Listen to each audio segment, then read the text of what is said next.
નાગરિક હોવાનો મને ગર્વ છે અને આ તમામ સમિતિનો ભારતીય જનતા પાર્ટીનો ખૂબ ખૂબ આભાર માનું છું કે આ તકે આવતીકાલે ભગવાન શ્રી રામચંદ્ર ભગવાન પોતાના નિજ મંદિરમાં બિરાજમાન થવાના છે.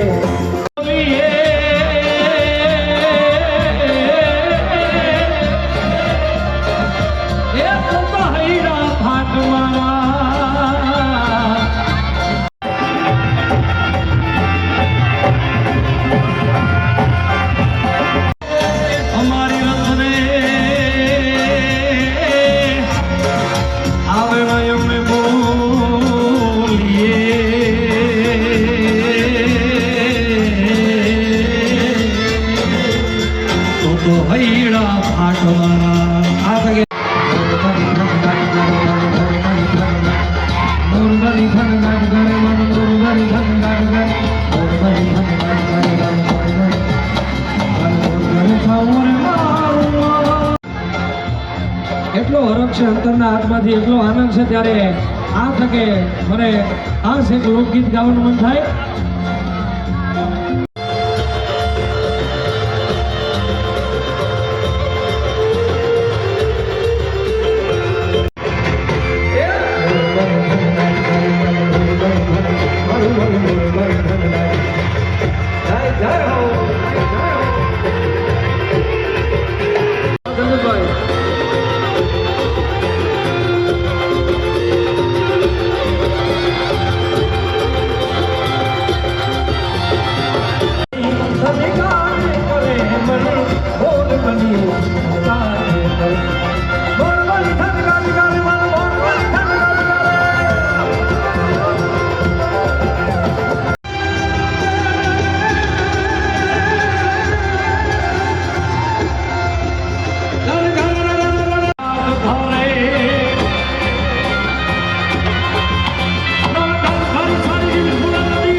બચ્યા હોય સાહેબ તો આપણી સંસ્કૃતિ, આપણો વારસો,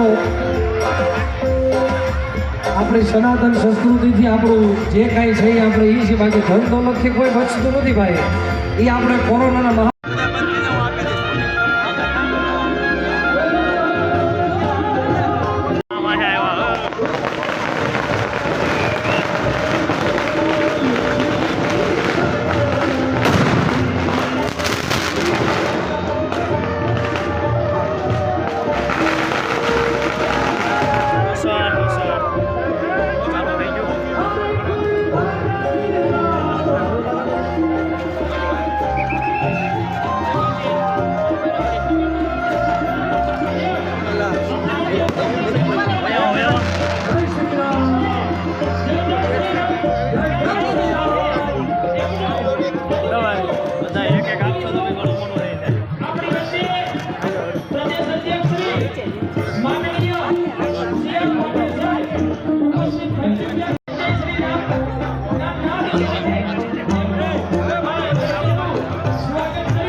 આપણા ભારતીય જનતા પાર્ટી સાચિયા પુરાવો મંગળ જ્યોતિને આપણે સૌ તાળીઓના તાલથી આગમન કરીએ.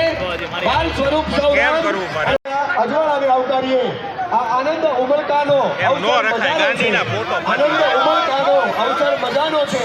ચાલો દોસ્ત, આ અવસર આપણા હૈયાના હરખનો છે। સંગે બોલીએ મનને થાય આરામ, સૌ સંગે બોલીએ જય સિયારામ, જય સિયારામ।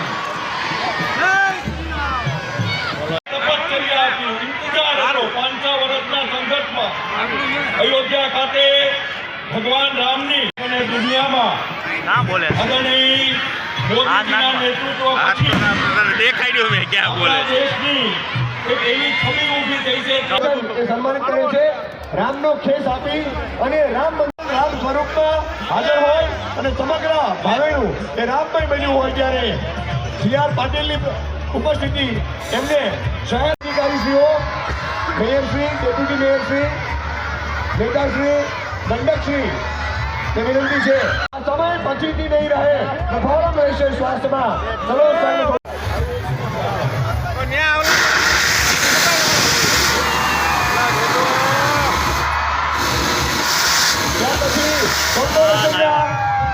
અધિકારીશ્રીઓ, પદાધિકારીશ્રીઓ, ડેપ્યુટી મેયરશ્રીઓ,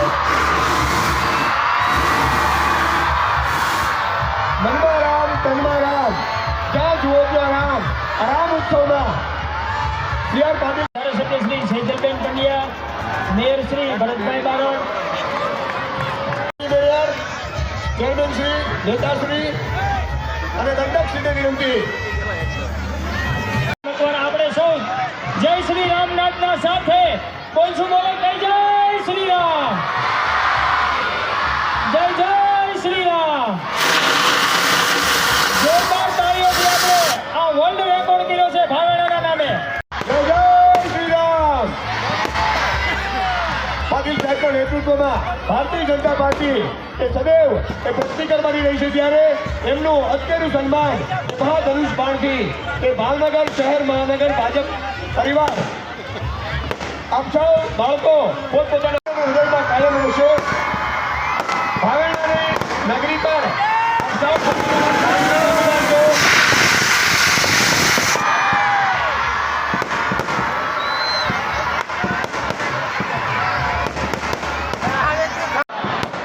આટલો ધીમો ધીમો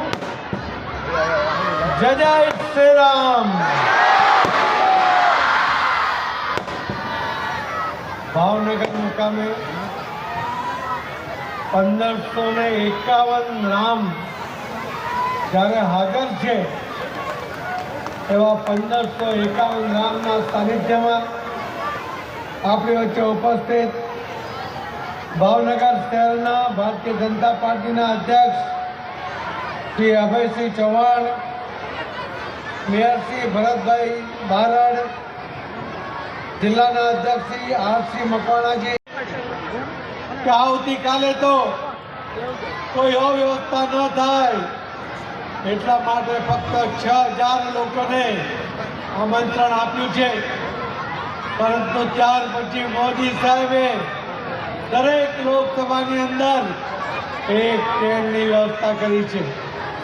એમાં લગભગ 1400 લોકો એમને લઈને ટ્રેન અયોધ્યા જશે, દર્શન કરીને પાછા ભાવનગર મૂકી જશે। એ પ્રકારની વ્યવસ્થા આજે પહેલીવાર કોઈ સરકારે કરી હોય, કોઈ પ્રધાનમંત્રીએ કરી હોય તો નરેન્દ્ર મોદી સાહેબે કરી છે અને મોદી સાહેબની સરકારે કરી છે। જે ભગવાનનું અસ્તિત્વ, રામનું અસ્તિત્વ નથી એવું એપ્રિશિએટ કરવાવાળા લોકોને આજે આ ભાવનગરની પ્રજાએ એને જવાબ આપ્યો છે કે અહીં તો દરેકના દિલમાં રામ છે, દરેકના ઘરમાં રામ છે અને અહીં તો 1551 રામ છે। જે એક રામનું અસ્તિત્વ સ્વીકારવા તૈયાર નહોતા એમને આ 1551 રામલલાનું અસ્તિત્વ એમને સ્વીકારવું પડે એ પ્રકારની પરિસ્થિતિ એ તમે બધાએ ઊભી કરી છે। રામ મંદિરના આંદોલનો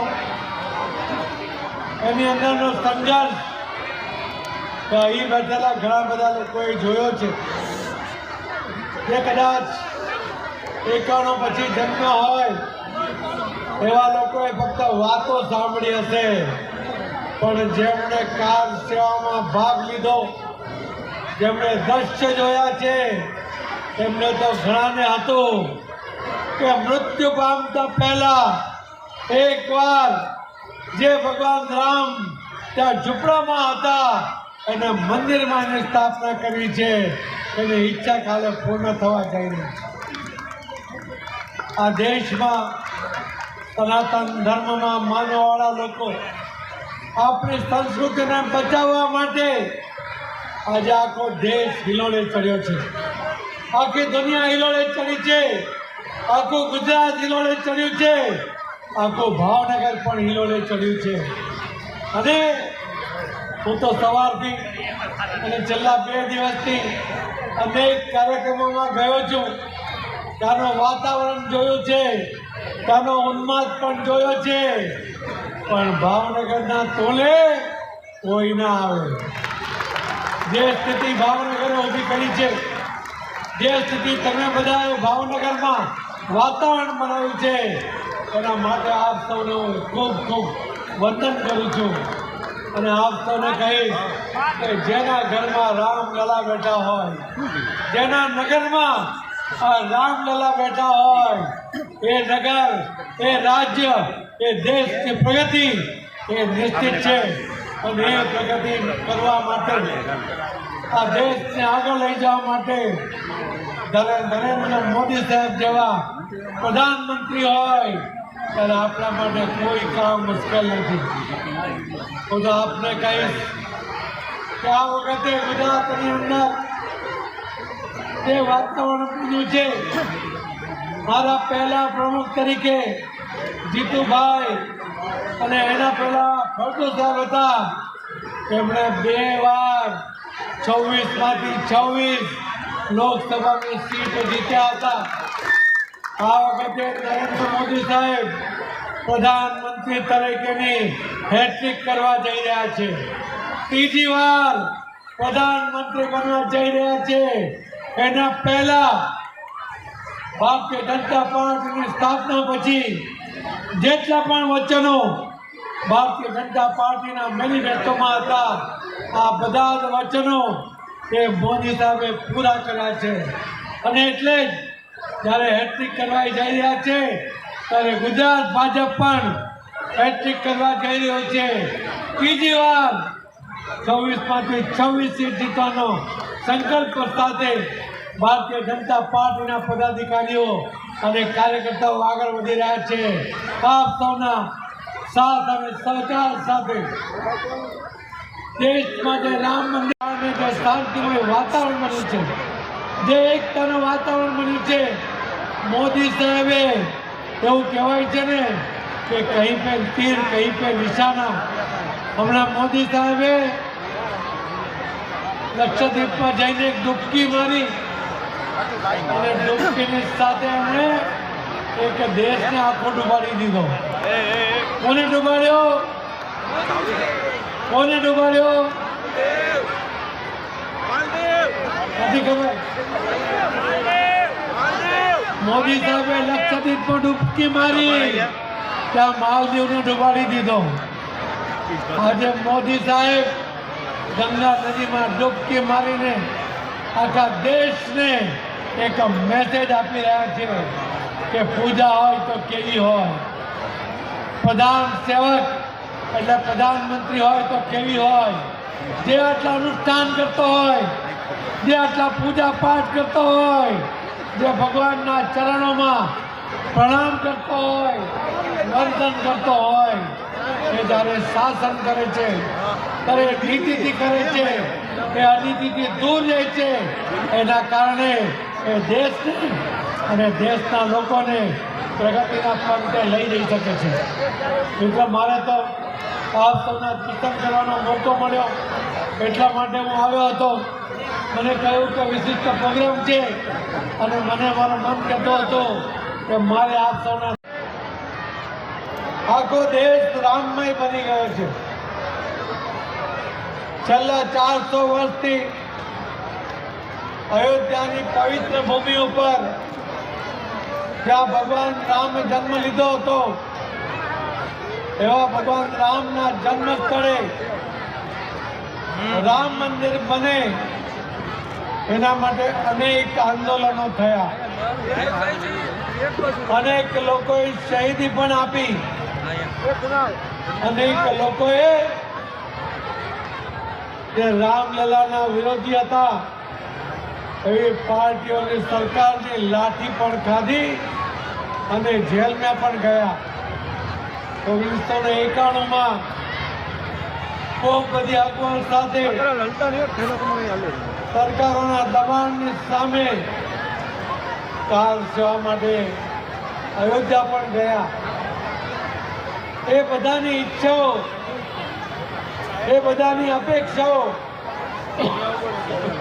આ દેશના તમામ લોકો ઈચ્છે છે કે રામ જન્મભૂમિના સ્થળ ઉપર ભવ્ય રામ મંદિર નિર્માણ થાય. એ ભવ્ય એટલા માટે, અને મોદી સાહેબે ભવ્ય નહીં, ભવ્યથી ભવ્ય એટલા માટે પણ બનાવ્યું કે ભગવાન રામ હતા, કે રામ ભગવાન હતા એને જે રીતે આપણે વિચારીએ, પણ સાથે સાથે ભગવાન રામ એ રાજા પણ હતા. અને રાજાનો મહેલ કે ભગવાન રામનું મંદિર એ નિમ્ન કક્ષાનું ના હોઈ શકે. આખા દુનિયામાં જે કઈ મંદિરો છે એમાં શ્રેષ્ઠ કહી શકાય એ પ્રકારનું ભગવાન રામનું મંદિર. એમાં ભગવાન રામલલાના કાલે પ્રાણ પ્રતિષ્ઠાનો મહોત્સવ છે, જેની આપણે વર્ષોથી રાહ જોતા હતા. આખો દેશ અને દુનિયા એ હિલોળે ચડી છે. આખા દુનિયામાં ખૂણે ખૂણે વસતા હિન્દુ ભાઈ બહેનો ત્યાં રેલીઓ કાઢી રહ્યા છે, કાર્યક્રમ કરી રહ્યા છે. અહીં આવતા પહેલા કે યુગાન્ડાના, હિન્દુસ્તાનના, ભારતના લોકો સાથે વાત કરી. એમણે પણ 1000 દીવાઓ લગાવીને યુગાન્ડામાં આ પ્રાણ પ્રતિષ્ઠાનો કાર્યક્રમ મનાવી રહ્યા છે. આખા દેશમાં અનેક કાર્યક્રમો છે, અનેક રેલીઓ છે, પણ ભાવનગરની તો વાત જ કઈ અલગ છે. કોઈના મનમાં ક્યારેય વિચાર ના આવ્યો હોય તો અમલમાં નહીં મૂકી શક્યા હોય તો આ 1551 રામલલા અહીં હાજર છે. આવો કાર્યક્રમ એકમાત્ર ભાવનગરમાં થયો છે. એના માટે હું આપ સૌને ખૂબ ખૂબ અભિનંદન આપું છું.